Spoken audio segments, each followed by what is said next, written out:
Some partners want to implement it themselves. They say, teach me how to do it and I'm going to implement your tool. I go, Right. great. Here's the training sessions. I'll jump on with you. One of our product managers will jump on Mhm. with you. Somebody will teach you how to do it. And then they want, to have that touch point with their client, or they want those additional streams of revenue, all which are great for them. And that's Mhm. great for us too, because it's less hands on.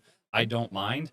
And then others want, hey, you guys, it's your solution. You go implement it. Right. You make sure the client's successful. We are recommending you, so make us look good type of thing. Yep. And they know we will do that. And it Mhm. makes both parties successful no matter how we do it. Right. So we've been able to adapt into that, where that's kind of the first question we ask. And it can even be a client by client. If you guys have one client that you want us to do because you're too busy, great. We'll make sure they get up and running as quick as possible. And if you say, hey, we just want to take all the implementation and support work, then great. As long as there's a model in place to make sure that the end user gets what they need, and they're not kind of left stranded, that's all we ask, right? So it's just Mhm. kind of having that conversation in terms of what are we going to do here to make the clients the most successful, and have kind of that easy button for both the partners and the Mhm. clients.